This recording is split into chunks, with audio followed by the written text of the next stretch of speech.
E aí, bom dia, boa segundona de carnaval pra você que está aí na Rede TV. Bom dia pra você que está aí acordando, meio de ressaca, meio torto do final de semana de carnaval. Bem-vindo ao Papo de Bola, vamos juntos até as 9h30, falando muito de esportes pra você. Sim, nessa segundona gorda de descanso, mas também de muita alegria, de bola na rede.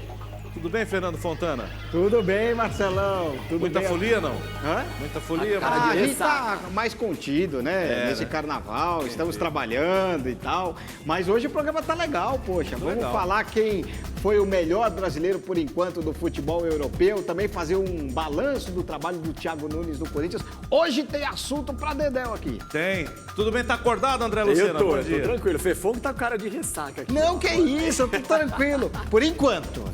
Vamos ainda esperar, tem mais, hoje é só segunda só. Até quarta-feira, né? Até quarta-feira tem tempo. Ainda tem. E a gente vai falar bastante também o porquê que o campeonato italiano é um dos mais disputados aí dessa temporada. Falar do São Paulo, do Palmeiras, do Santos. E a participação de vocês é importante. Use a hashtag Papo de Bola no Twitter e vem fazer o programa com a gente. É isso aí. Pra gente começar bem o nosso programa, quero aproveitar também que a gente está em pleno carnaval para lembrar algumas histórias importantes do futebol nessa época, porque essa é uma época muito interessante, principalmente para os brasileiros que jogam no exterior, porque todos eles, ou a maioria deles, tem uma ligação muito forte com o carnaval brasileiro, e essa é a hora que dá aquela saudade, né, Fefão? Ah, dá saudade, sim. Tem várias histórias, né? O André tem algumas também, e eu separei duas para contar para vocês. Primeiro, a do Neymar, né? Quando ele estava contundido, acabou ano passado, né? Indo até o chão no ano passado, beijou a Anitta, né? E todo mundo viu bem esta cena. O pai de todos aí, Romário. Neymar foi muito criticado, tá? Essa dancinha do Romário. Isso aí é muito ridículo. Agora, tem uma outra também, que em 2014 o Ronaldo Fenômeno foi desfilar pela Gaviões da Fiel, estava no carro alegórico. Sim. E ele tem um histórico de ficar apertado quando tem algo decisivo. E ele estava muito empolgado. Apertado com vontade de ir ao banheiro. Ir ao banheiro, exatamente. Bem, e aí ele acabou fazendo xixi lá no carro alegórico, numa garrafinha, com o irmão dele fazendo cabaninha. A história do Edmundo é clássica. A do Edmundo, em deixou o time na mão, cara. 1999. Pô, a Fiorentina, que era espetacular. Era Edmundo, Batistuta no ataque, o argentino. Rui Costa, o meia português de meia. E a Fiorentina tinha terminado o primeiro turno na liderança ali, estava tentando ganhar o título, né, do campeonato italiano. Daí o Edmundo pediu para a diretoria: posso ir passar o carnaval lá no Brasil? Pode. Ele veio pro Brasil, jogou futevôlei com o Renato Gaúcho, foi desfilar pela Salgueiro lá na Marquês de Sapucaí, enquanto isso a Fiorentina perdendo para o Udinese lá na Itália. Né? Porque representou a queda. Exatamente, ali foi uma derrocada mesmo, já tinha empatado com o Milan também. E aí o Rui Costa e o Batistuta ficaram bravos, o Edmundo disse que eles estavam com inveja e tudo mais. Foi um rebolô todo lá. Pois é, rapaz. E o Edmundo acabou se queimando nessa e acabou voltando depois para jogar no próprio Napoli, foi rebaixado. O futebol cobra. São Paulo, citado pelo Fernando Fontana aqui também, jogou nesse final de semana contra o Oeste, né, pelo Campeonato Paulista em Barueri. Eu queria aproveitar esse carnaval de reflexão aqui do Papo de Bola para falar da principal reclamação do São Paulo até agora em 2020, que é a arbitragem. É um erro atrás do outro, erros graves, né, em jogos seguidos, que estão deixando a diretoria do São Paulo de cabelo em pé. Esta temporada parece que se tornou impossível apitar os jogos do São Paulo sem ser escoltado, seja pela polícia ou por jogadores reclamando no final dos jogos. A relação entre o tricolor e a arbitragem começou a abalar na partida contra o Novo Horizontino pelo Paulistão. O responsável pelo apito naquela noite era Flávio Roberto Mineiro Ribeiro, que anulou 2 gols do Pato em posição legal, além de ignorar 2 pênaltis a favor dos donos da casa, gerando revolta de Lugano pelas redes sociais. Quando você penaliza muito uma equipe, a arbitragem, o futebol empobrece. O jogo hoje, quem chamou o destaque da partida, talvez tenha sido a arbitragem.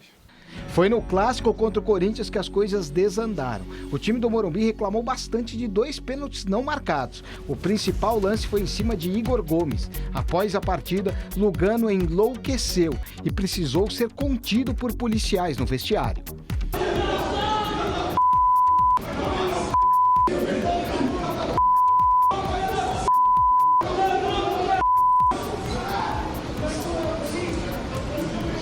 O único time no mundo grande que sempre é roubado é São Paulo.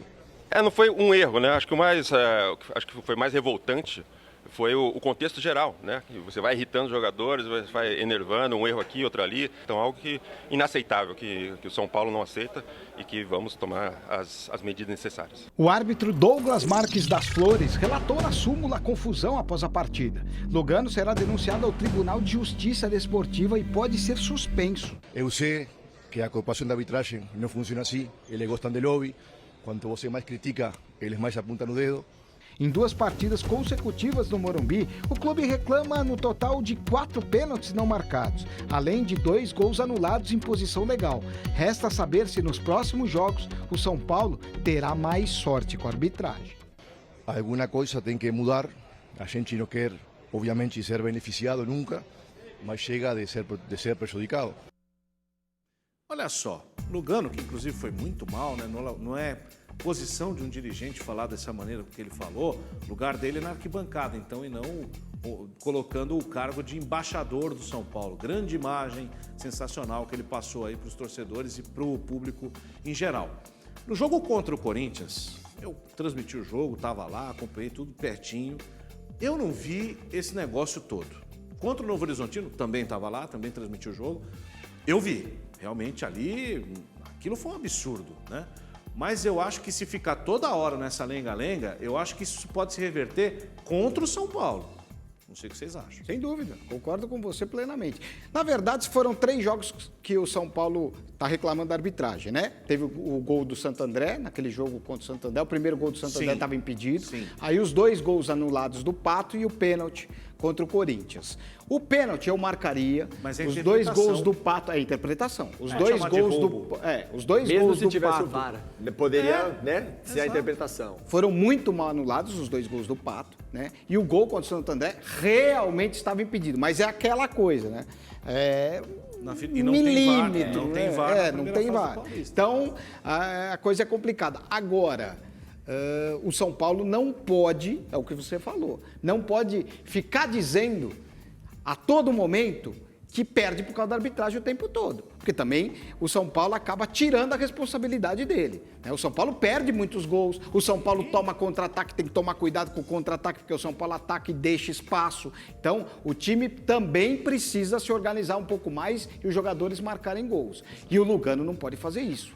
Põe a camisa de torcedor, então vai para a arquibancada. E a diretoria, nesse ponto, acaba inflamando os jogadores, né? Porque o ideal, até a torcida, o ideal no intervalo de um jogo desse contra o Novo Horizontino, não fala para os caras que o gol foi legal, não fala nada, deixa eles se preocuparem com o que está em campo, porque quanto mais você fica inflamando, nós estamos sendo roubados, não sei o quê, os caras dentro de campo acabam não desempenhando, acabam não colocando essa bola para dentro, aí tendo a concentração. Eu vou dizer uma coisa, não é que a gente não está dizendo aqui que o São Paulo não está sendo prejudicado, a gente seria louco, né? Está vendo os lances aí.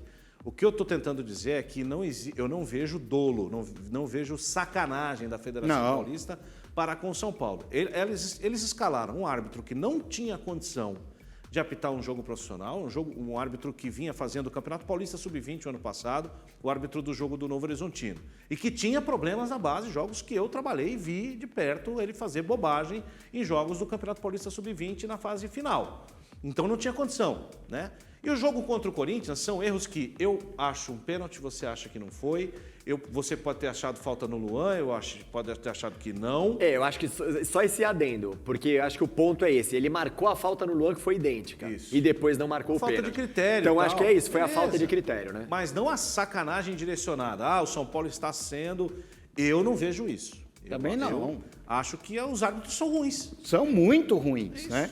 O árbitro que apitou o clássico, né? É um árbitro que já tinha tido problemas em vários jogos, né? Aquele Sport Brusque, ele teve problemas sérios dias antes do clássico. Então, quer dizer, os árbitros, eles são ruins. E com a falta do VAR, eles ficam mais ruins, né? Agora, eu acho que o São Paulo não pode entrar nesta onda de que está sendo prejudicado porque querem tirar o São Paulo do campeonato. Isso aí é uma várzea. Inclusive, isso o dirigente faz para tirar a pressão de cima dele. Lógico. Então, ele joga a responsabilidade para outro, que é o árbitro, para tirar a pressão em cima dele. Isso os dirigentes do Brasil, eles fazem isso com uma maestria incrível. Agora, dentro de campo, que é o que interessa, né? O São Paulo também vive um dilema. joga legal, joga bonito, tem lances de muita beleza plástica, né? Para que a gente que gosta de ver o futebol de pé para pé. E não faz gols, né? Não tem conseguido muitos bons resultados. A diretoria, o clube defendeu publicamente o trabalho do Fernando Diniz, colocando no Instagram e tudo mais. O que vocês acham que está faltando, né, para esse São Paulo transformar tantas finalizações em gols, em vitórias, que é aquilo que o São Paulino quer? Acho que o primeiro de tudo, uma coisa que o Fernando Diniz está batendo muito na tecla, treinamento de finalização. Acho que esse é o básico. Em segundo lugar, a calma, a concentração. Por que o Romário fazia tantos gols? Ele chegava na cara do gol, ele tinha calma, ele olhava, deslocava o goleiro, acabou, colocava por cima. O Pato contra o Cássio, o Pato deu o tapa certinho. Acho que o Romário até colocaria por cima. O Cássio fez uma excelente defesa. Então, acho que falta isso para o São Paulo, porque o time realmente está jogando bem e os atacantes, infelizmente, não estão conseguindo desempenhar bem na hora que chegam na cara do gol. Como é que você vê isso, Fefão? Eu concordo com o André, eu acho que falta um pouco mais de frieza na hora de finalizar. E o São Paulo tem alguns jogadores que não estão numa boa fase, como o Pablo, por exemplo. O Pablo está numa péssima fase. Então talvez seja até o momento do Pablo amargar um pouquinho o banco de reservas e colocar um outro jogador no lugar que tenha um pouco mais de frieza na hora de finalizar, que esteja jogando melhor.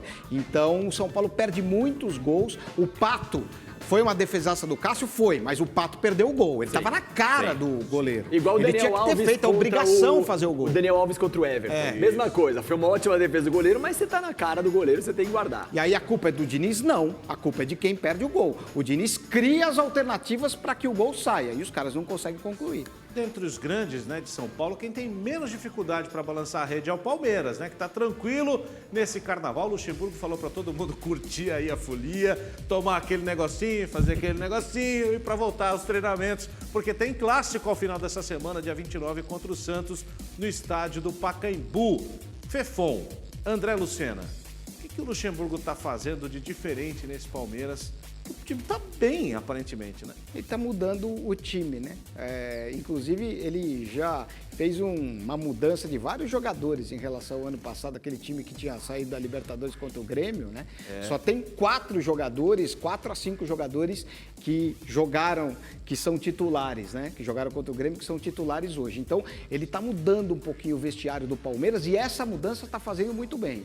Tinham vários jogadores acomodados no Palmeiras. E ele, aos pouquinhos, está mudando uma peça aqui, uma peça ali, coloca o Felipe Melo de zagueiro, que eu acho que está muito bem. Ele tem uma boa saída de bola, e zagueiro precisa saber sair jogando. Então, eu acho que ele está conseguindo fazer umas mudanças legais no Palmeiras. E com muita sabedoria, colocando a molecada para jogar, né? Da base. Tem que colocar aos pouquinhos também, né? Porque acho que a maior aposta de todas elas, o Gabriel Veron, que hoje é reserva, o William tá jogando muita bola, o Luiz Adriano ainda não tá tão bem ali como centroavante, mas tem o Gabriel Menino, que é um bom volante também, pode cair na lateral direita, Patrick de Paula, mas tem que ser tudo com muita calma. Acho que o Paulistão é a melhor oportunidade para colocar mesmo os caras para jogar no estadual, é a melhor hora, porque se chegar no Brasileiro, uma Libertadores, se jogar uma responsabilidade é difícil. Ele começou colocando o Lucas Lima para jogar, né? O Lucas Lima nas primeiras rodadas foi titular, fez gol, participou de maneira importante de alguns jogos do Verdão e de umas rodadas para cá ele passou a não atuar mais como titular, entrando em jogos, às vezes nem entrando em jogos. Será que é mais um técnico que tenta recuperar o Lucas Lima e não consegue? Eu acho que sim. O Lucas Lima está devendo. Impressionante o que aconteceu com ele, né? No Santos ele jogava tanto.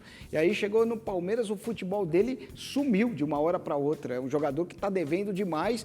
Ele deu várias chances para o Lucas Lima. Mas agora o Lucas Lima está perdendo as chances que ele teve por causa desse meio de campo que ele está criando, né? Com o Bruno Henrique, com o Zé Rafael, com o Rafael Veiga, que são jogadores muito rápidos, que trocam de posição muito facilmente. Então eu acho que ele está achando o meio campo, hein? Me parece, André, que o Lucas Lima pode ser daqueles caras que tem muito talento, mas que não gostam de jogar futebol. A gente ouve histórias muito frequentemente de grandes craques, mas que não gostam dessa rotina de jogar para competir, essa pressão de clube grande, que isso deprime.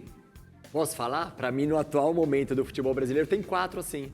Lucas Lima, Paulo Henrique Ganso, Alexandre Pato e Luan. Para mim, os 4 estão ali no mesmo, todos têm muita qualidade, mas não sei, precisam de um Vontade, choque ali, de né, uma vontade para jogar bola. Vencer essa coisa, eles perderam isso ao longo do caminho. Perderam, sim, e eu acho que eles estão preocupados com outras coisas e muito mais com outras coisas do que com o próprio futebol. Estão devendo, sim, precisam colocar a cabeça no lugar. Agora, o Ganso, eu já acho que ele só jogou 6 meses na carreira dele. Depois é um assunto pra gente deslanchar aqui, mas eu acho que só com o Neymar ele jogou. Com o Neymar eu jogo, você joga, o André joga. E é uma pena que qualquer um faltam joga. camisas 10 do futebol brasileiro. E a gente vê esses 3 com talentos, é dureza. Esse assunto do Ganso aí dá um belo almoço. Né? Podemos tratar desse tema lá. Hora do Peixe, aqui nesse Papo de Bola na segundona de Carnaval. O Peixe tem o Palmeiras no próximo final de semana jogando no Pacaembu.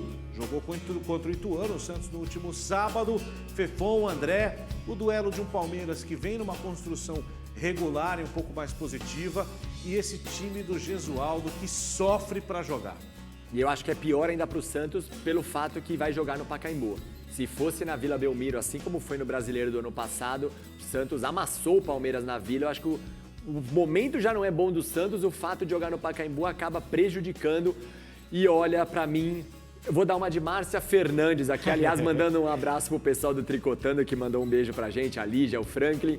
Eu acho que Gesualdo Ferreira e Fernando Diniz não terminam o ano nos cargos em São Paulo e Santos, infelizmente. Falando do Flamengo, Fefon, o Flamengo que continua, né, vencedor, continua jogando bonito, continua muito forte e ficou cravado na história do clube essa expressão "e outro patamar".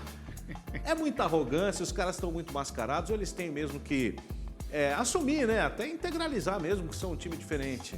Que o Flamengo é um time diferente, isso sem dúvida. O Flamengo é o melhor time do Brasil, mas disparado. Agora, a arrogância é grande também. Porque se você parar pra pensar, você já viu o Klopp falando isso? Não. No Liverpool? Não. O Liverpool é o maior time do mundo, né? Hoje, inclusive, na Tá minha em outro opinião. patamar. Tá em outro patamar, em relação aos outros clubes da Europa. Sim. E você não vê o Liverpool falando, nós somos os melhores, estamos acima de todo mundo. O Klopp fica quietinho na dele, faz o seu trabalho. O Jesus tá falando demais. Fica quietinho, faz o trabalho. O Flamengo é o melhor time do Brasil mesmo, mas tá falando muito. Porque aí, quando começar a perder, os caras vão falar também. E aí o Jesus vai ter que aguentar. Agora, sem o Bruno Henrique e sem o Rodrigo Caio durante um tempo, o time vai dar uma mexida. Também dá uma mexida, mas o Fefon falou absolutamente tudo. Eu ia dar o exemplo do Klopp, concordo em gênero, número e grau com o Fefon. Muito bem, meus amigos, o Papo de Bola dessa segundona de Carnaval vai ficando por aqui. Amanhã tem programa. Estaremos juntos para falar muito de Copa Sul-Americana, uma cobertura especial para você. Cuidado na folia aí, tá, criança? Ainda tem, ó. Até amanhã. Fique agora com o João Kleber e você na TV.